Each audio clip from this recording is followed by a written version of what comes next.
Парасат ордені, алтын барыс және басқа да мемлекеттік медальдардың иегері, тарих ғылымдарының докторы Өмірзақ Озғанбайұлының 80 жылдығына орай Шымкентте кездесу кеші ұйымдастырылды. Жиын барысында өскелең ұрпақты отан сүйгіштік пен еңбекқорлық, ізгілік пен ізденіске жетелер тарих тағылымдары арқау болған 5 томдық кітабының лентасы қиылып, оқырман назарына ұсынылды.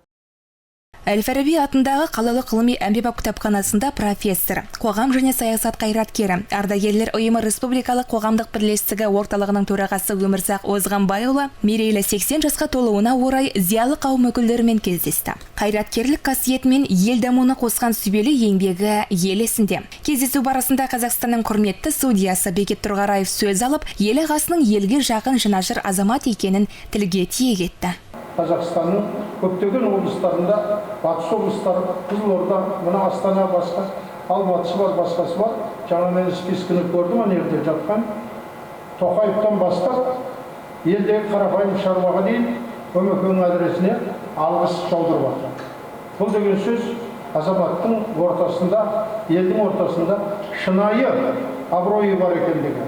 Жасандылық жоқ. Ешкім оның айналасына топырақ үйіп осы үлкен азамат болсын деп қорғаштап, қолпаштап отырған жоқ. Бұл шын адами қасиеті. Әкесі соғысқа кетіп, соғыстан қайтпай, жетім қалған бала.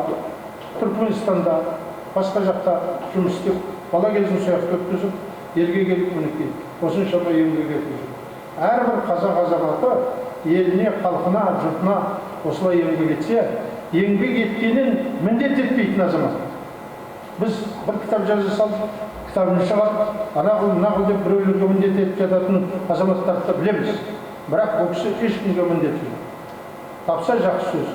Қалған адам өзі жақсы адам болғаннан кейін өзіміз тұрамыз кей кезде кітабын шығарамыз. Аға сізге бір қолғабыс берейікші, бір кітабын шығарайық. Сол сияқты міне осындай елдің еркесіне, елдің үлкен серкесіне айналған азамат. Өмір жасыңыз ұзақ болсын. Мынау творчестволық табыс тілейміз. Мынау 5 кітабыңыз әлі сіздің өміріңіз алда жалғаса берсін. Біз соған да ризашылық білдіреміз. Осындай ағамыз бар екен, осындай тарихты талдап бізге жеткізген екен. Біз енді келер ұрпаққа солардың бет бейнесін, еңбегін жоққа шығармау үшін мәңгілік ескерткіштер қоюға әрекеттеніп жатырмыз. Өмірге сізге үлкен рахмет. Денсаулық тілейміз. Жиында Өмірзақ Озғанбайұлының жарық жұлдыздар, қазақтың шешендігі мен көсемдігі астасқанда, тарих тағылымы және Ресей мемлекеттік думасы және Қазақстан атты 5 томнан тұратын кітабының лентасы қиылды.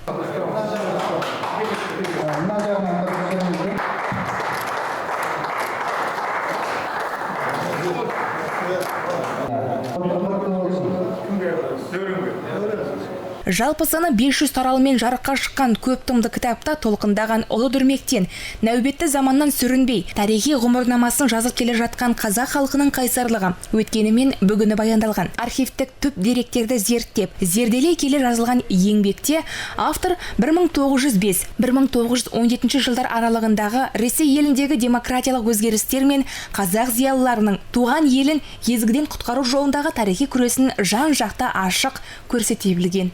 Мен бір-екі мысал айтқалы тұрмын. Соның біреуі Алаштың көсемі бүкіл дүние жүзіне әйгілі болған Әлихан Бөкейхан. Әлихан Бөкейхан төре тұқымынан шыққан Шыңғыс ханның 23-ші ұрпағы. Бөкейхан деген кісі бұл кісінің 5-ші атасы. Бірақ сол 5-ші атасы Бөкейханды фамилия алып алған өзіне. Бұл өте дарынды адам болған. Санкт-Петербургтағы Орман институтының экономика факультетін бітірген. Одан кейін Ленинмен бірге екеуі сол институт бітіретін шамада университетке барып экстерне заң мамандығын алып, емтиханға қатысып, елге 2 мамандықпенен Семейге оралған азамат. Енді бұл кісінің жанындағы қазақтың үлкен зиялылары болған. Олардың біреуі жаңағы Әлімхан Ермеков деген азамат. Бұл кісі 26 жаста сол жас Алаш үкіметінің вице-премьері болған адам.